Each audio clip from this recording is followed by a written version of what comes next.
Ah, são vocês não? São, somos nós aqui. Mas é formado dentro das pessoas do departamento, não são todos. É formado uma banda, algumas pessoas, né?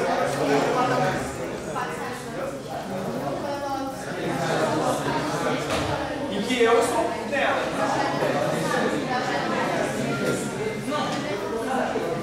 Eu geralmente faço parte dessa música aí.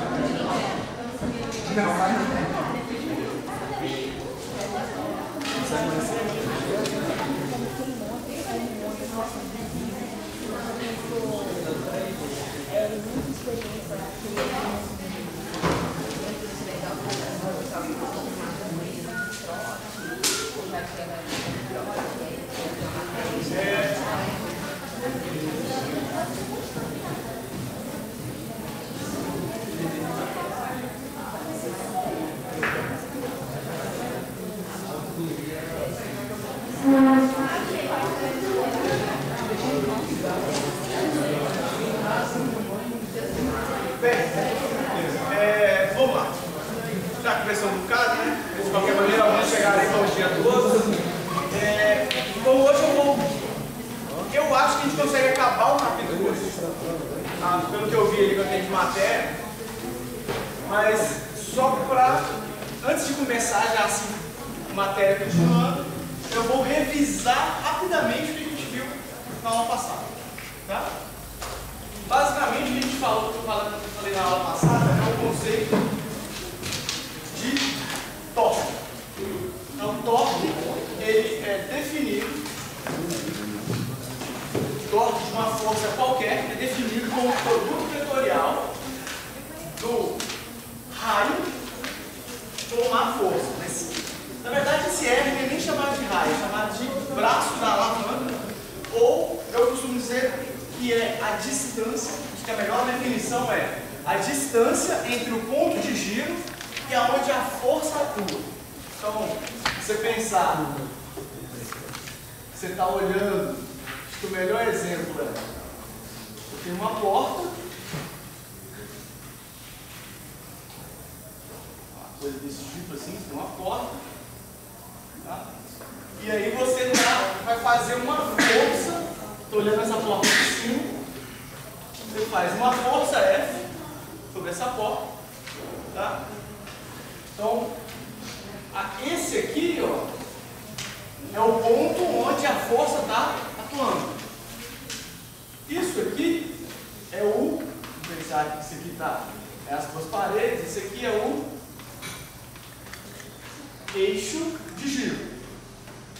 Então, o raio é sempre a distância entre o eixo em torno da qual o objeto vai girar e o ponto onde a força está atuando. Ok? Essa expressão ela é geral. Não tem que pensar em, vamos dizer assim, braço da alavanca, não. Você tem que fazer essa conta. Se você fizer essa conta, você vai ter o vetor torque. Tá? Aí você fala assim, nesse desenho, para onde que aponta o torque? Então, eu botei a força aqui de cima, mas, na verdade, você pode fazer. Na verdade, é melhor pensar assim. Porque eu coloquei a força, porque a pessoa vai empurrar aqui, né? Mas a força é um vetor que está atuando nesse ponto, saindo dali. Então, R, e a direção é dada pela regra da mão direita. Então, vou só escrever aqui. Regra da mão direita. Lembrar, então dá R, produto vetorial com F, dá um torque entrando no quadro. E com isso, então se o torque entra no quadro, essa porta vai girar assim. Okay? O movimento dessa porta vai ser isso aqui. Tá?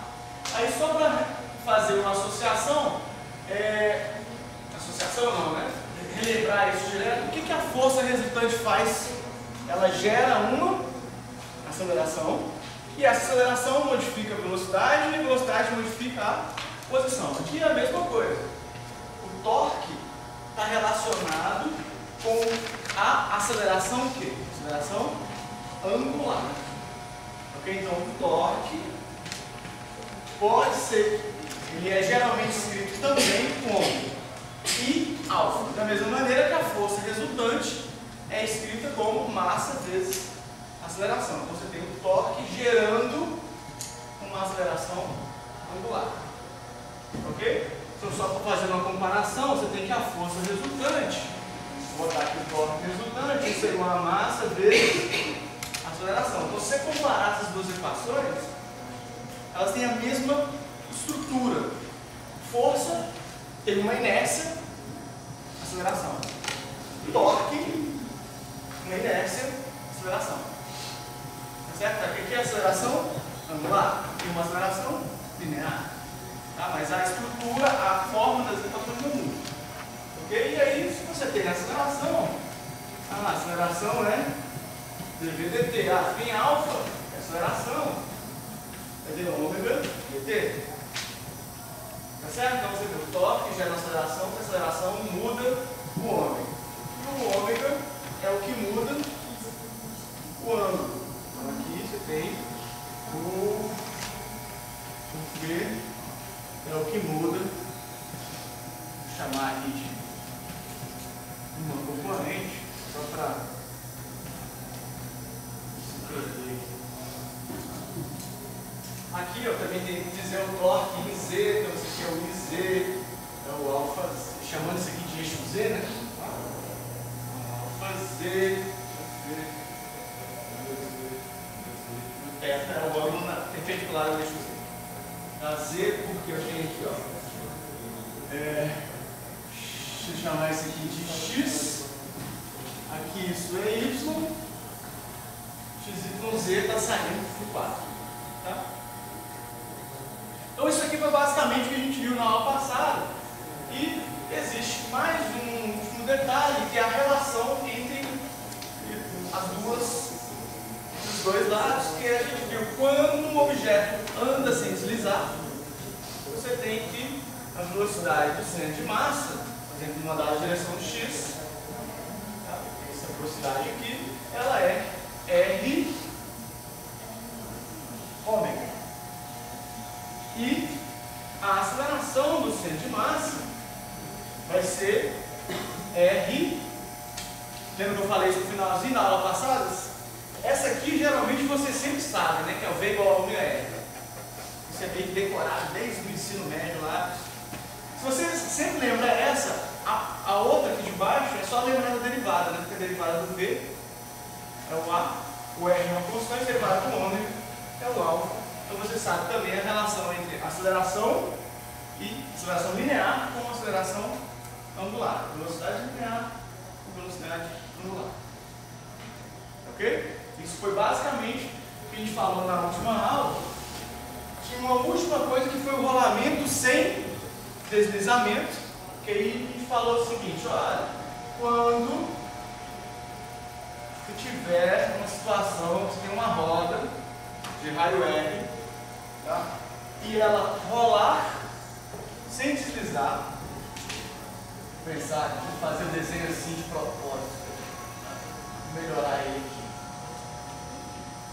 Você tem uma roda, nessa situação, então isso aqui ele é um ômega, ela está girando, ela está indo para frente. Quando ela rolar sem deslizar, depois de um tempo, ela veio para cá.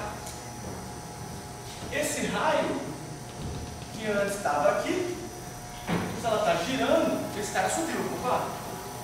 Se eu tivesse marcado essa linha, ele está marcando a roda. Se ela girou, quer dizer que ela veio para cá. E o quanto ela andou aqui, que é o dx, tem que ser igual ao quanto ela andou aqui, que é o ds. E aí você tem, bem, dx é v dt, ds é r o ds para fora, para não confundir com dθ. ds é r dθ é ômega dt, você junta tudo. Então você tem que dx tem que ser igual a ds, e aí você tem que v tem que ser igual a r ômega. Aí que é essa mesma equação aqui, ou seja, sempre que rolar sem deslizar, essa equação é satisfeita. Mas pode haver o caso em que existe um rolamento com deslizamento? Pode. Então, você tem um cara, por exemplo, o cara está andando, aí ele pisa bruscamente no pneu, a roda trava, ela para de girar e o carro desliza. Ou um outro caso, que o cara está parado, o cara acelera tanto que a roda gira e o carro não anda, ele desliza, né? Existe um rolamento com deslizamento. São os dois casos limites. Esse é o que a gente vai, em geral, costuma usar sempre. Tá? Esses dois outros casos, eles são um pouco mais complicados. Nada muito difícil, mas não vamos fazer, pelo menos em princípio, fazer nenhum problema com isso. Não. A gente sempre vai tratar com rolamento sem deslizamento. Então, isso aqui é um resumo, né, bem rápido da aula passada. Então, o último exemplo que eu fiz na aula, um exemplo na aula passada, que foi a roda andando, puxada com uma força F e tal. E aí, dado que eu fiz essa revisão, eu vou começar fazendo um outro exemplo. Tá? Tem um exemplo que é legal. Acho que não tem quem nunca brincou com isso. Você tem um.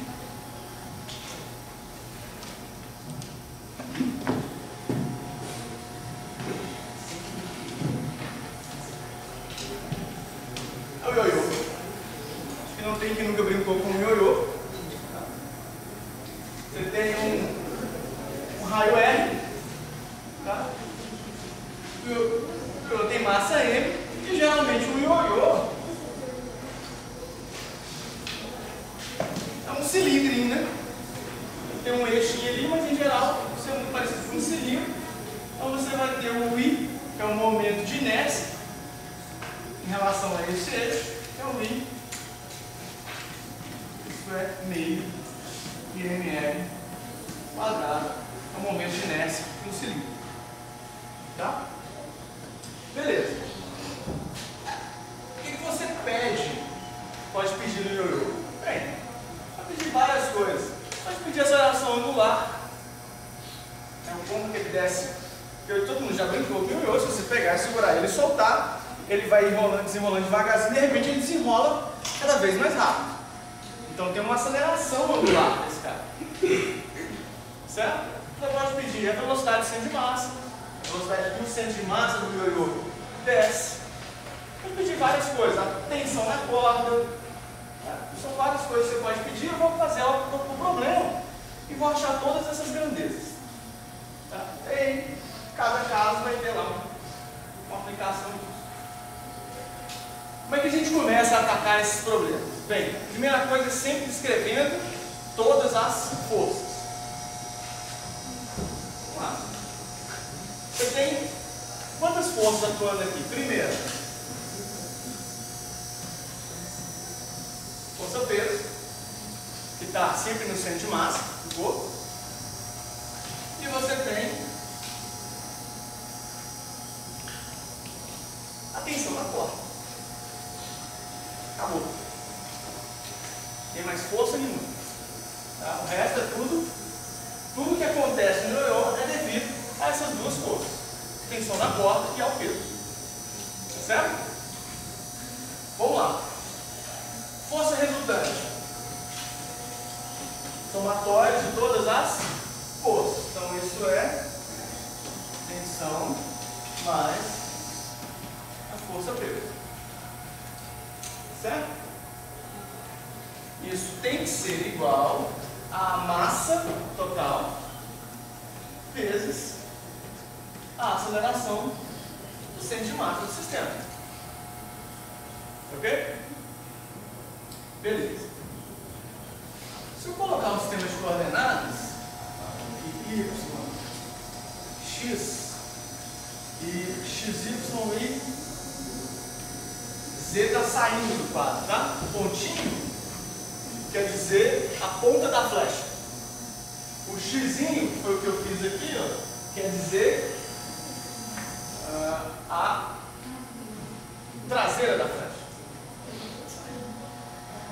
Então, X, Y, Z. Uma coisa para vocês nunca errarem, isso é bastante interessante. Eu levei algum tempo para me decorar isso, me aprender essa maneira de nunca errar. Dado XY, como é que você acha o Z?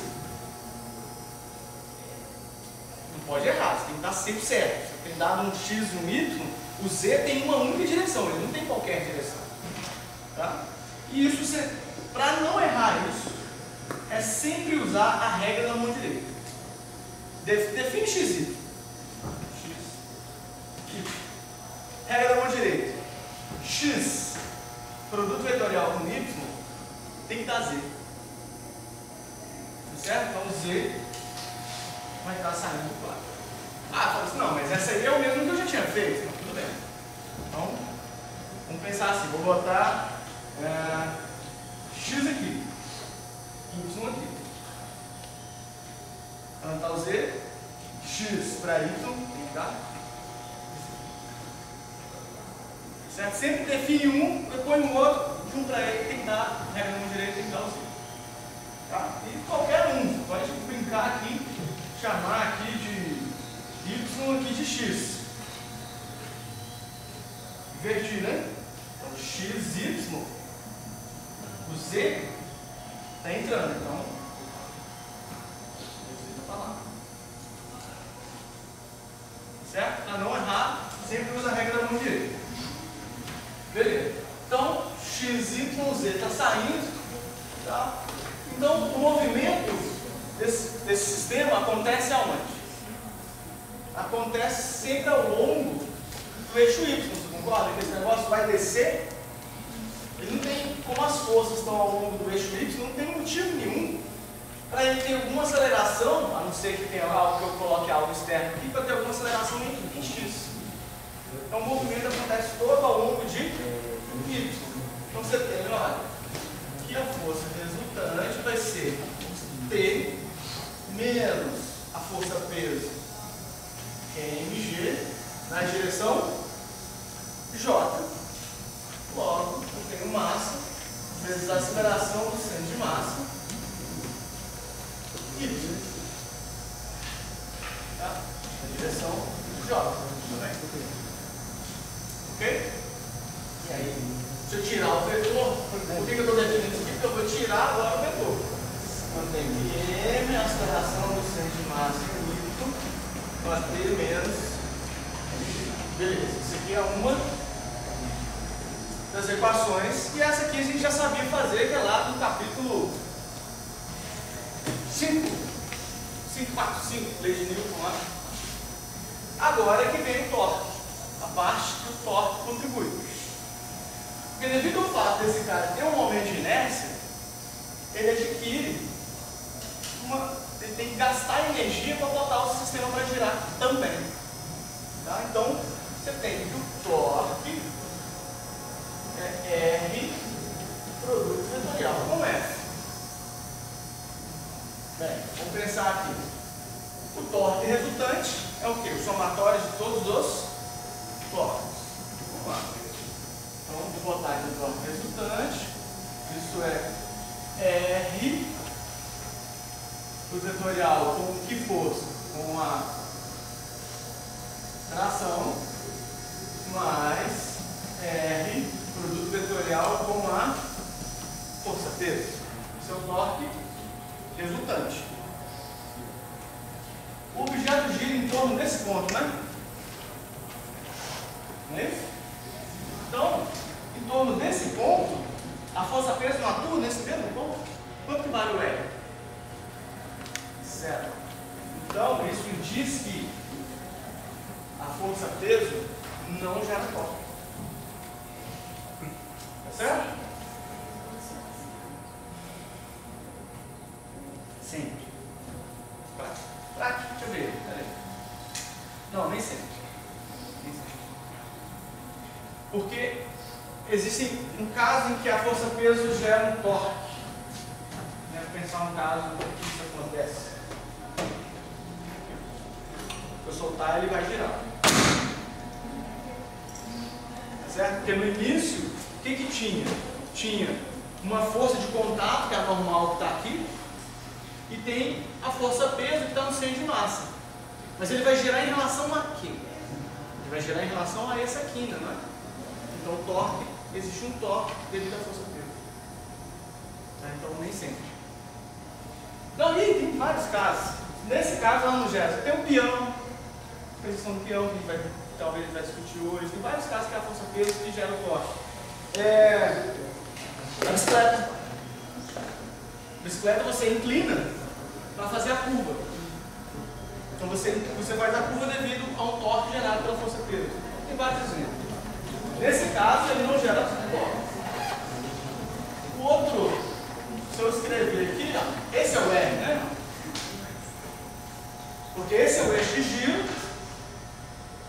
e esse é onde a força de tração, aqui é a força de tração está atuando. Então, a única força que gera torque é a tração.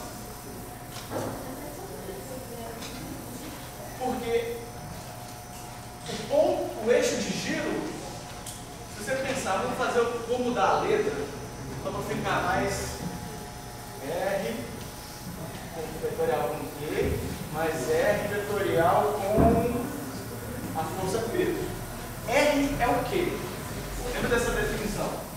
É a distância do eixo de giro até onde a força atua. Tá? Quem é R para a força? O R depende de onde a força está. Então são R's diferentes. Tá? Quem é esse? Por isso que eu vou chamar aqui R e R', só para não confundir. Quem é esse R? Para a força de tração, é esse aqui. Porque é a distância do eixo de giro até onde a força atua. Para a força-peso, quem é o R'? É zero, porque o R, a força-peso atua em cima onde o eixo, no eixo de giro. Então não tem distância, né? A força-peso está lá no eixo de giro. Então esse cara aqui é zero. Eu vou deixar assim, ó, porque o R' é que é zero. A força-peso continua existindo. Beleza. Vou fazer uma conta aqui de propósito para vocês terem visto, pelo menos visto, essa maneira de fazer. Existem duas maneiras de calcular o torque. A visual, que é a gráfica, e a de fazer a conta na marra, vamos dizer assim. E olha só, o que é a visual? É quando eu uso a regra da mão direita. O que é a visual? Eu tenho R, produto vetorial com torque, com a tensão, desculpa, dá um torque saindo do quadro, na direção Z. Então o torque está aqui, ó, que vai fazer um torque que está assim, não é isso? Então esse torque vai fazer o ioiô girar assim. E está correto, né? O ioiô vai descer girando assim. Beleza? Tá. Então você sabe que o torque está em Z. Beleza. A maneira, vamos dizer assim, de fazer na marra. Então eu poderia vir aqui direto e dizer assim, olha, o torque resultante vai dar módulo desse cara, que é R, módulo desse cara, que é T, seno do ângulo entre R e T. Qual que é o ângulo entre R e T? 90 graus. Então, seno de 90 graus, isso na direção K. Tudo bem? Ou seja, eu achei que o torque na direção K. Qual que era a outra maneira de fazer? Vocês precisam pelo menos ver isso uma vez na vida, né? A outra maneira de fazer é o seguinte, olha, o torque, o que é um produto vetorial? Um produto vetorial, lá em GA, vocês devem ter visto isso. O produto vetorial ele é definido como determinante de uma matriz I, J, K vem aqui, ó, é R e F. Primeira linha do determinante, IJK. Segunda linha, é. Próxima linha, F. Se esse aqui é o R, ó, ele tem aqui, está na direção X, 0 e 0. Opa. O vetor R, vou botar aqui só para. O vetor R, ele é o módulo R na direção Y. Entende? Então é R, 0, 0. O vetor tensão, ele é o módulo tensão na direção J. Então é 0, o módulo de 0. Ok? Beleza. Vamos fazer produto vetorial. E aí cada um tem o seu jeito de fazer determinante, né? Tem uns que duplica as linhas para lá, duplica as linhas para cá. Eu não gosto de fazer isso não. Eu gosto de ir. Pega esse, tira a linha, tira a coluna, isso existe, menos isso existe. Então isso existe dá 0, menos isso existe dá 0. Menos J. Então tira essa linha, essa coluna. Então é isso existe, menos isso existe. 0.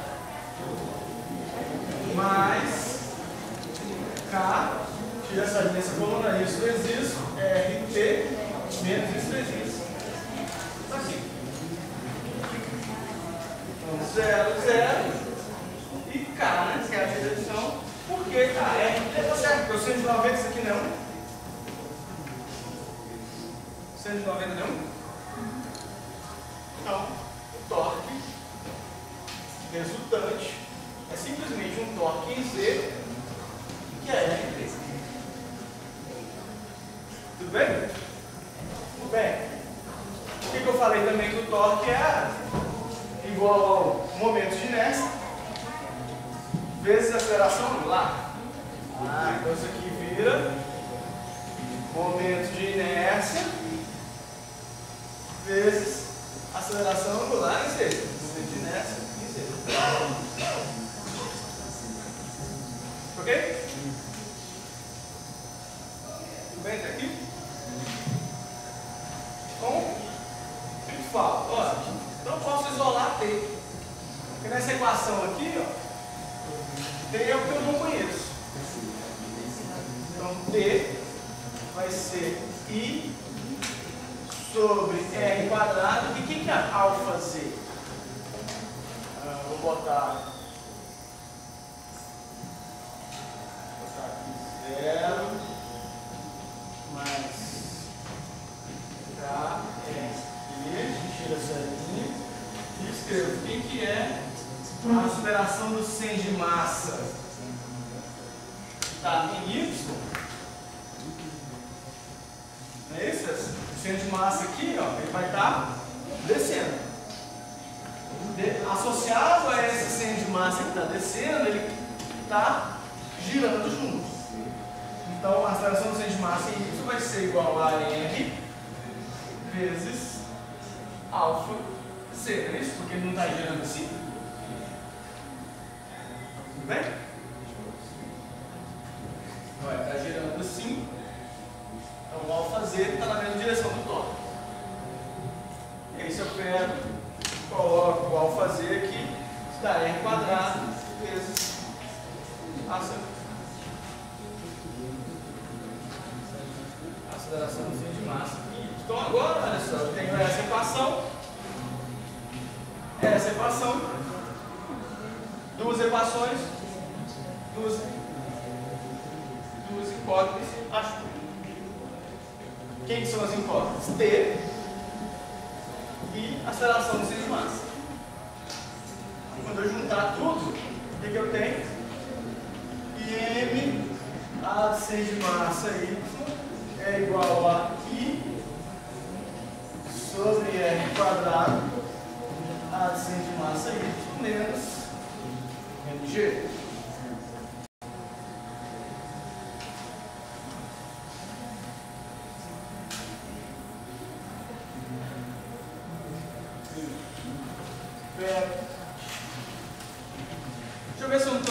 uma coisa aqui.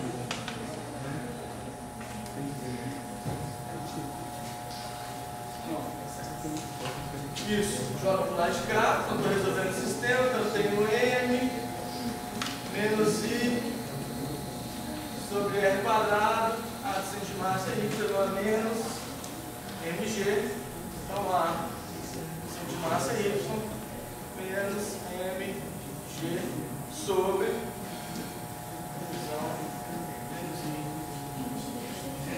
R quadrado. O I é meio G em R quadrado. Então o I sobre R quadrado é igual a M sobre 2. Aí ó, o lado de massa Y vai ser 3 meios de novo? Não. 1 menos meio, né? Dá menos 3 meios?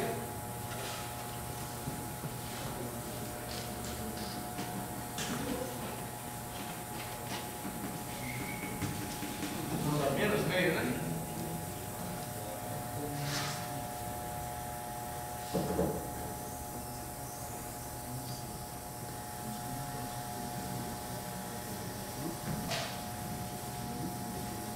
Sabia que eu ia errar alguma coisa, que eu estava errando alguma coisa? Por que é menos? Aqui tá errado, né? Aqui é menos, né?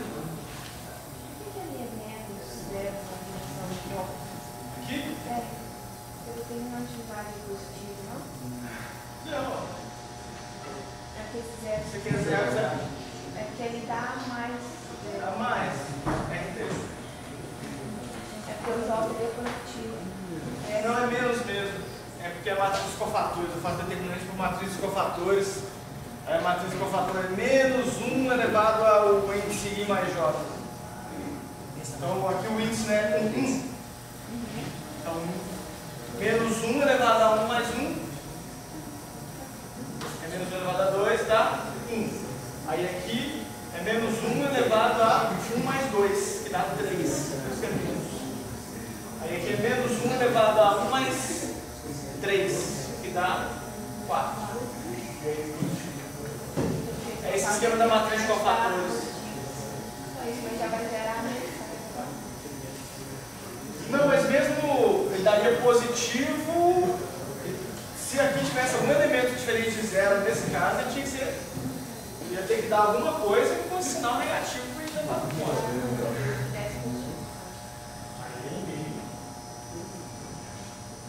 Aonde?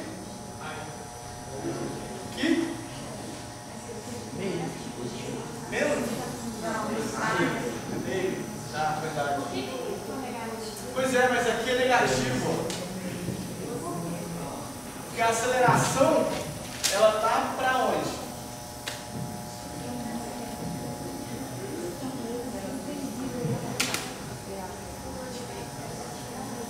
Ela tá na direção J, beleza. Mas ela tá para baixo, né? Porque ele não está descendo acelerado. Então ele é menos. E aí quando ele virar menos M, então aqui ficou menos. Ficou menos. E que fica mais com menos aqui. Que fica mais, que fica mais.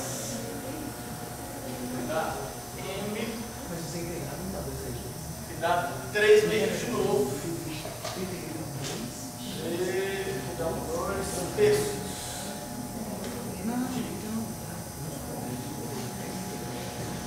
G. 2 terços de G. Porque dá para fazer assim também, né? Ó, fica G 1 mais I sobre MR2. Aí I sobre MR2 tá meio. Fica mais explícito, tá vendo? Porque isso aqui não tem unidade de nada. Porque o I tem unidade de MR quadrado. Sobre MR quadrado é só o fator que multiplica aqui o momento de inércia. Faz parecer esses dois.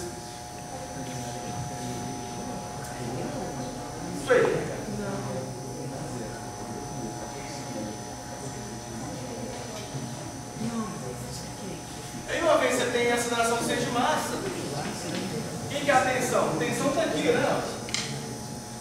É I sobre R quadrado vezes a aceleração. Então dá I é meio de M vezes 2 terços de G dá G sobre 3. Ok? Então achei a tensão e a aceleração.